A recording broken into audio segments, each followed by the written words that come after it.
Josh, we've spoken previously about Donald Trump's strategy with the Ukraine-Russia war and the goal of having Europe contribute in a much more meaningful way to their own defence. And it looks like Trump has again managed to get the outcome he wanted, despite all the hysteria, all the doomsday commentary we've had from politicians and commentators, including, I've got to say, disappointingly, some conservative commentators who should know better. Stop getting hysterical about the rhetoric.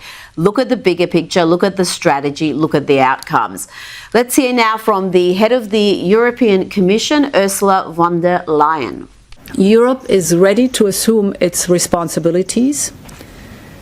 Rearm Europe could mobilize close to 800 billion euros of defence expenditures for a safe and resilient Europe.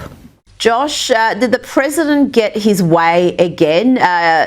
He's been wanting this, and really it should have been in place all along.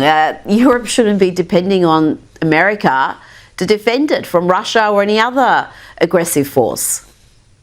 Yeah, it strikes me as another huge diplomatic, geopolitical, foreign affairs victory for the president. You know, this very much builds, Rita, by the way, on what he accomplished the first time around. So the first time around, you know, Donald Trump also ruffled a lot of feathers when it comes to NATO. People tend to forget this, but he basically came in there and he said in a series of speeches and pronouncements, you know, you guys are not pulling your weight there. You know, the NATO treaty obligates you to spend at least 2%, ideally 5% of your gross domestic product on defense spending, on military spending there.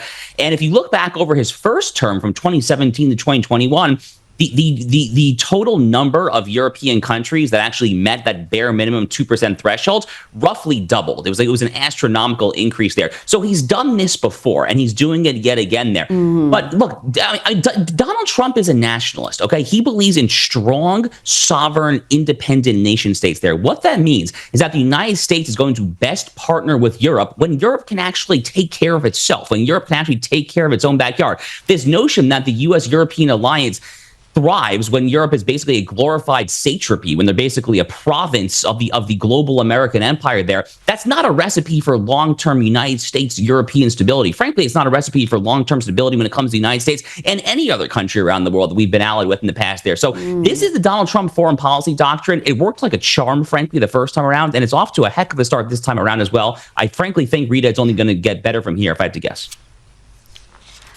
Yes, we've seen NATO be strengthened. We've seen the European nations that have basically have done very little finally start contributing to their own defence. And